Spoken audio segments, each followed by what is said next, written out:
All right, welcome back, everyone. We're diving into the Kybalion today. It's like our philosophy decoder ring for this deep dive. I like that. We're focusing on the principle of rhythm, which basically, it says everything's vibing out on a cosmic swing set, you know? Yeah. It really is like the universe has got this epic metronome, like setting the tempo for everything. Right, and we're not just talking about, like, the obvious stuff, like seasons changing, the tides. The Kybalion, it takes it way deeper. Oh, yeah. It claims that this rhythmic dance is affecting our thoughts, our emotions, even like our creative mojo. It's like, whoa, there's a pattern to the human experience, right? Are you with me so far? Absolutely, yeah. Oh. The principle of rhythm at its core, it says that everything in the universe is in constant motion, swinging back and forth, like a pendulum. You can think of it as this cosmic dance between opposing forces. Okay, so picture this. It's like that scene in Pirates of the Caribbean where Jack Sparrow's trying to escape the island. Oh, yeah. He's constantly shifting between high tide and low tide. Yeah, Right. Except here, the tides are our emotions, our energy levels, our creativity. It's all ebbing and flowing. That's a great analogy.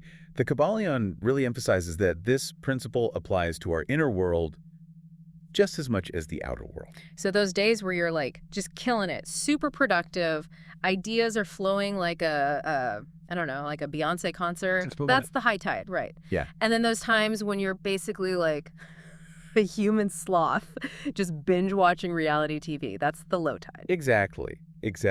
And the key takeaway here is to recognize these shifts not as random events, but as part of this natural universal rhythm. So instead of like beating ourselves up when we hit those low points, we can just be like, okay, universe, I see you. I'm riding this wave. I'll catch in the next upswing soon enough. Precisely, yeah. It's about understanding the pattern and learning to work with it rather than resisting it. This is starting to sound like some serious Jedi wisdom, right? Use the Force, Luke. But in this case, it's the force of rhythm. I like that. And it's closely tied to another key principle from the Kybalion, right? Which is the principle of polarity. Right. Okay, so remind me about polarity. We're talking about opposites, right? Like light and dark, yin and yang, all that. Exactly. The principle of polarity states that everything has its opposite. And what's fascinating is that rhythm is the force that drives the movement between these opposing poles. So it's like this. You've got your up states and you've got your down states. Right. But instead of seeing them as like separate things, rhythm is the bridge between them. Yeah. The energy that keeps things flowing from one to the other. That's a great way to put it, yeah. The Kybalion highlights that without this rhythmic swing, without this constant interplay between the opposites, things would become stagnant, you know? Right. It's like a battery. Okay. You need both positive and negative charges for it to work. Right. Like a relationship, right? Yeah. You need those moments of like connection and intimacy, but also those times of space and independence to keep the spark alive. Right. I mean, always together, never apart. That's how you end up on a reality show about couples therapy. Exactly. So understanding this interplay between the opposites and the rhythm that drives it, it's crucial to understanding how everything in the universe, including ourselves, actually functions. Okay. So we've established there's this universal pendulum swinging between opposites, right? But how does this rhythm actually like manifest in our lives? Yeah. What does it look like in action? Well, the Kybalion emphasizes that rhythm, it manifests as a constant interplay of action and reaction, Okay. growth and decay. It's this endless cycle we see everywhere. Okay, give me some real-world examples. Make it relatable. Okay, so think about the rise and fall of civilizations, right? The Roman Empire, for example. It reached this incredible peak of power and influence, and then boom, decline and collapse. It's a classic example of rhythm in action. Okay, I see that, yeah. It's like those blockbuster movies. Yeah. The first one's epic, everyone loves it. Then they churn out sequel after sequel until it's just like a pale shadow of the original. Right, the law of diminishing returns. The rise and fall, baby. You see it in the natural world, too. The birth and death of stars. A star explodes into existence, burns brightly for millions of years, and then eventually collapses in on itself. Okay, that's heavy stuff. Yeah. What about on a more personal level? You know, like how does rhythm impact our energy levels, our creativity, even our social interactions? That's where things get really interesting because the Kybalion suggests that these rhythmic swings are happening within us all the time. Okay. You might notice periods where you're incredibly productive and motivated, followed by times where you need more rest and reflection. Hmm. Your social interactions might even follow this flow, with periods of being more outgoing followed by times when you need more solitude. So those times when I'm feeling like a social butterfly, flitting from party to party, that's the upswing. And then those weekends where I'm basically a hermit, embracing my inner introvert, that's the downswing. Precisely. And instead of viewing these shifts as random or problematic, we can start to see them as part of this natural, balanced dance. Okay, it's like that iconic scene in Dirty Dancing.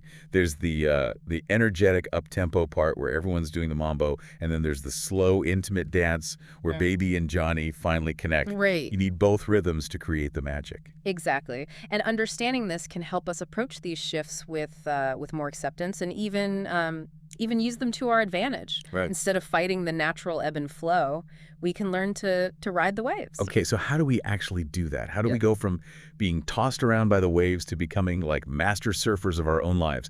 That's where I need some guidance because frankly, my surfing skills are more wipeout than hang 10 right now. Well, that's where the Kybalion introduces another fascinating concept related to rhythm, the law of compensation. Okay, compensation. Yeah. Now that's something I can get behind.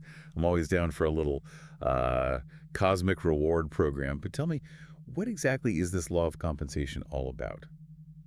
It's not exactly about getting rewards in the traditional sense, but the law of compensation is all about balance. It states that for every swing in one direction, there will be an equal and opposite swing in the other direction. So kind of like a cosmic seesaw. Yeah. Always trying to find its equilibrium. Or those old school balance scales, with the two pans trying to level out. Exactly. And this applies not just to physical phenomena, but also to our experiences, our emotions, even our opportunities in life. Okay, I'm starting to get the concept, but I need some real world examples to solidify this in my brain. Hit me with some illustrations. Okay. Think about the swing of a clock's pendulum. It swings to the right, then to the left, always returning to its center point. Okay. Or the rise and fall of tides. High tide is always followed by low tide, creating this constant rhythmic dance. All right, I get the physical examples. Yeah. But how does this apply to, say, my emotional roller coaster? 1 minute I'm feeling on top of the world, the next minute I'm drowning in existential angst. Very dramatic, I know. Well, the law of compensation suggests that those emotional highs and lows will naturally balance themselves out over time.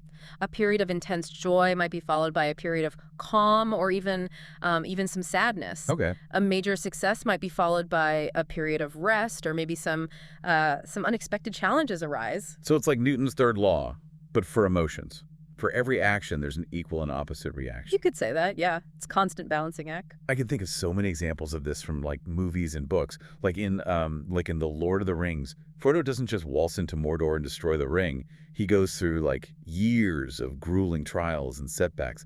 It's that epic journey, the constant interplay of light and darkness, victory and defeat, that makes the story so compelling. Precisely. And it's reflected in our own lives as well. Think about any long-term project, a relationship, or even your career path. There will be those exhilarating moments of triumph, but also those inevitable periods of struggle and doubt. It's all part of the rhythm.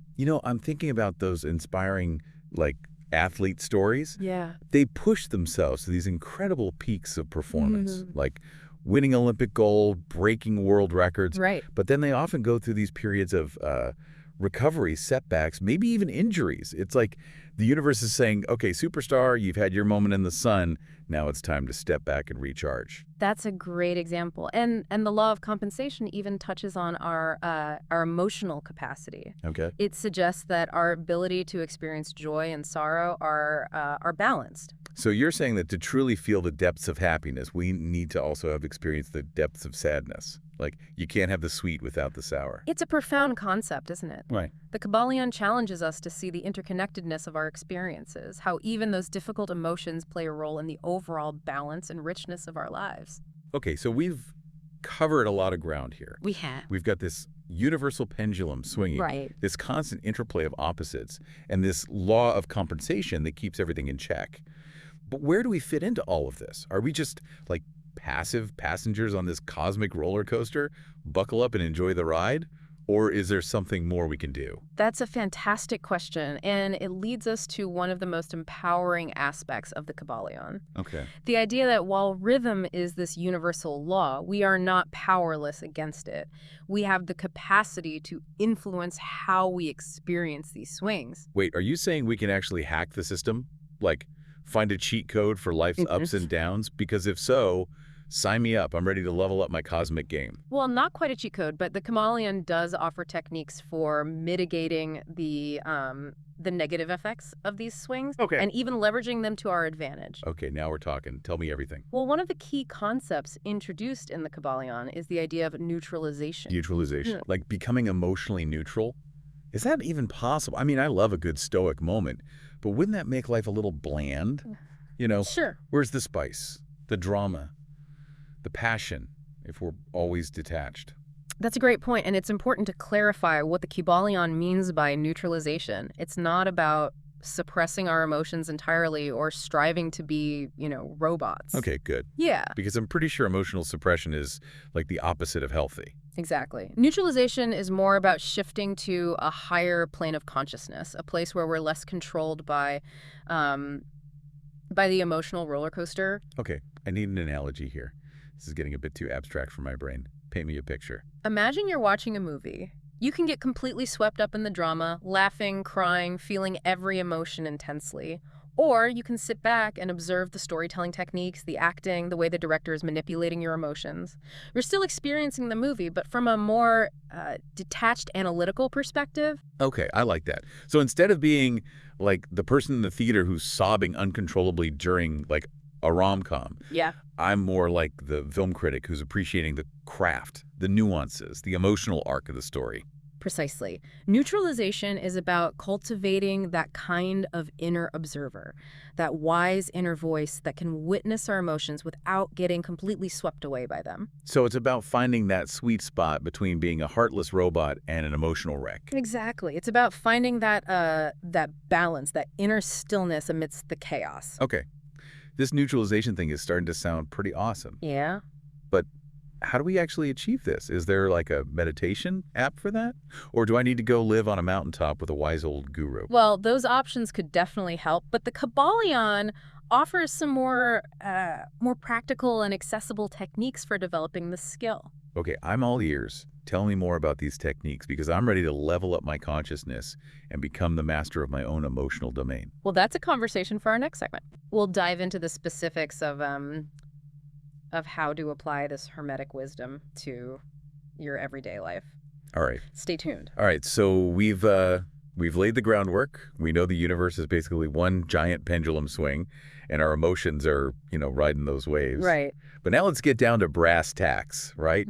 How do we actually do this neutralization thing? Give me the cheat codes.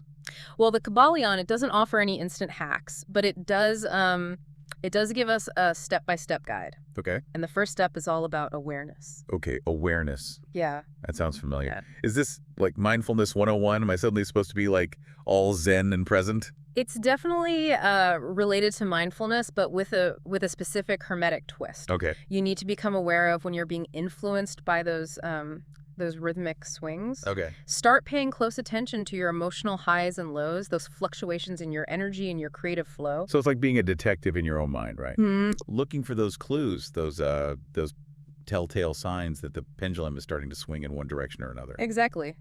The more you can become aware of these swings, the less likely you are to be unconsciously controlled by them. Okay, I'm getting it. But I need a real world example here. Sure.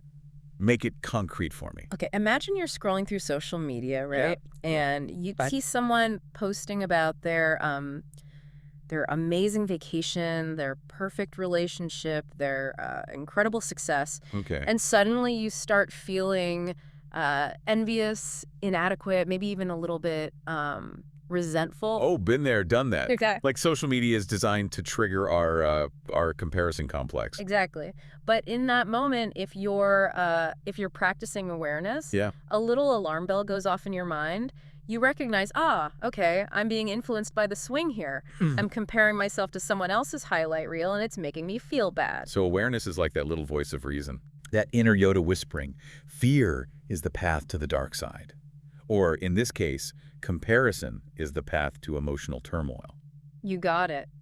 Awareness is the key to breaking free from those unconscious patterns and making conscious choices about how you want to feel and respond. Okay, awareness, check. All right? I'm on it. But what happens after I've noticed the swing? Yeah. What's the next step on this neutralization journey? That's where willpower comes in. Okay. Once you're aware of the swing, you need to consciously resist being pulled along by it. Resist. But what if the swing is taking me towards something awesome, like Yeah. a burst of creativity, a wave of inspiration? Do I resist those things too? That seems counterproductive. It's not about resisting positive experiences. It's Right. more about resisting the tendency to get carried away by them, Okay. to become attached to those fleeting states. Remember, the pendulum, it always swings back. So it's kind of like enjoying a delicious meal without feeling the need to hoard all the leftovers. Hmm. Like savor the moment, appreciate the experience, but don't cling to it. That's a fantastic analogy. The key is to find that balance, to ride the wave without getting completely submerged. Okay, that makes sense. So awareness helps me spot the wave. Willpower helps me like stay afloat. Yeah. But I'm still feeling like I'm out in the ocean, Yeah. at the mercy of these massive waves. What else can I do to become like a master surfer of my own emotions? That's where the third step comes in. Okay. Consciously shifting your focus. Right. Instead of getting caught up in the emotional drama, you redirect your attention to something more stable, more grounded. Okay, so like a metal anchor, something to hold on to when the seas get rough. Exactly. That anchor could be your breath, a calming mantra, a visualization, or even a physical sensation. It's about having a go-to strategy to shift your attention away from those swirling emotions. So it's like in Harry Potter when they have to face a boggart Yeah. and they use the ridiculous spell to transform their fear into something funny, right? Right. They're essentially shifting their focus from the terrifying to the absurd. That's a brilliant example. And just like with magic, it takes practice. Okay. The more you practice shifting your focus to that mental anchor, the easier it becomes. Okay, I'm starting to feel like I'm actually getting equipped to handle this cosmic pendulum. Good. But let's be real, life throws some serious curveballs, It does. What about those times when it feels like the pendulum is swinging way too far in the wrong direction? Like those moments of grief, heartbreak, or major setbacks. Can neutralization really help with those like big, heavy emotions? It's important to remember that neutralization is not about denying or suppressing your emotions. It's about experiencing them from a higher perspective, Okay. a place of greater understanding and detachment. So it's not about pretending everything's okay when it's clearly not. Like slapping on a fake smile and whistling a happy tune while my world is falling apart. Exactly. It's about acknowledging the difficult emotions, allowing yourself to feel them fully, but without letting them completely overwhelm you. Okay, so maybe it's more like watching a really sad movie. You can empathize with the characters, feel their pain, maybe even shed a few tears. Right. But at the same time, it's just a movie, a story. It doesn't have to ruin your entire day. That's a perfect analogy. Neutralization is about finding that healthy distance, that space between you and the intensity of the experience. So I can acknowledge the sadness, the grief, the pain, Yeah. without letting it define my entire reality. It's like, okay, sadness, I see you, I feel you, but you're not the boss of me. Precisely. And that perspective can help you navigate those difficult times with more grace, resilience, and even a sense of peace. This is seriously mind-blowing stuff. Yeah. I'm starting to see how mastering neutralization could be like a total game changer. Yeah. But I need some more practical examples. Right. How can I actually apply these steps in my daily life? Like, what does this look like in action? Okay. Let's say you're facing a stressful deadline at work, right? Yeah. Your anxiety is spiking, your thoughts are racing, you're feeling overwhelmed. Yeah. Instead of getting swept away by that wave of panic, what could you do? Well, first I'd try to remember those steps we talked about. So Okay. step 1, awareness. Right. I'd pause for a moment, take a few deep breaths, and notice the physical sensations of stress in my body. Okay. Maybe my heart is racing, my shoulders are tense, my palms are sweating. Just acknowledge, okay, this is stress. This is the pendulum swinging towards anxiety. Excellent. You've activated your awareness superpower. Now, what about willpower? Okay, willpower. This is where I remind myself that that this feeling is temporary. It's just the pendulum swinging. It won't last forever. It's like those motivational posters that say, "This too shall pass," or to keep it in the superhero realm. It's like reminding myself, even Superman needs to recharge his solar batteries sometimes. Perfect. You're resisting the urge to get carried away by the intensity of the emotion. And finally, how about shifting your focus? All right, mental anchor time. Yeah. I could picture a peaceful scene, like a beach at sunset or a quiet forest. Oh. Or maybe I'd put on some calming music, something instrumental and soothing. Right. Or maybe I just focus on the sensation of my breath, feeling the air moving in and out of my lungs. Brilliant. You've deployed your mental anchor, and Yeah. you're successfully shifting your attention away from the storm of stress. Okay, so if I can do this with a work deadline, Right. can I apply this same technique to other situations? Like, say I'm stuck in traffic, Yeah. and I'm starting to feel that road rage bubbling up. Absolutely. Instead of letting those angry thoughts and impulses take over, Yeah. you can use those same steps. Okay. Awareness, willpower, shifting your focus Right. to stay calm and centered. Or if I'm feeling down after a disappointment, like say my favorite show gets canceled or my dream vacation plans fall through, Yeah. I can use neutralization to acknowledge the sadness without letting it spiral into like despair. Exactly. It's a skill you can apply to any situation where you're feeling overwhelmed by your emotions. And the more you practice, the more masterful you become. Okay, this neutralization thing is officially my new favorite superpower. Good. But I have one more question. Okay. What about those times when the pendulum seems stuck? You know, like those prolonged periods of difficulty, those major life challenges that don't seem to have an end in sight. Does this Hermetic wisdom still apply? That's a great question. And it leads us to a deeper understanding of the law of compensation and how it operates on a grander scale. Okay. We'll explore those insights in the final part of our deep dive. Stay tuned. Wait, what? Okay, deep divers, we are back, and for this final part of our journey into the Kybalion, we've explored this principle of rhythm, Right. learned how to kind of surf those cosmic waves with neutralization, Right. and now it's time to kind of circle back to that law of compensation. Yeah. And how it plays out on a larger scale. Those times when it feels like the pendulum is stuck in, a not-so-fun position. Yeah, you're right. Those extended periods of difficulty, those major life challenges that seem to drag on forever, those are the real tests. But the Kybalion, it offers a perspective shift that can make even those tough times more bearable. Okay, lay it on me. How do we apply this cosmic balancing act when it feels like the scales are tipped way out of whack? Well, remember, the Kybalion emphasizes that rhythm is this universal law operating on all levels of existence. It's not just about those daily ups and downs. It's about the grand tapestry of our lives. So you're saying that even those really tough, extended challenges, those seasons of darkness, those winters coming moments, those are part of a larger rhythm. Like there's a cosmic reason for them. It's not necessarily about finding a specific reason or assigning blame. Okay. It's more about recognizing that even those difficult experiences are woven into the fabric of our lives, contributing to our growth and evolution.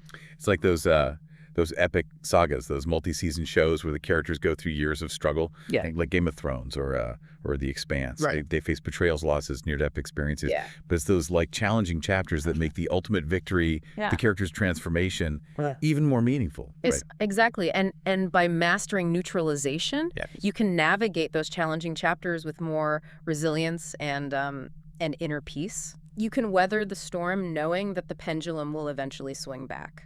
Okay, that's reassuring. Yeah. Because sometimes it feels like the pendulum's just forgotten how to swing back towards the good stuff. Yeah. But this brings up another question. We talked about how the law of compensation, it suggests that our capacity for joy is linked to our capacity for sorrow. Yeah.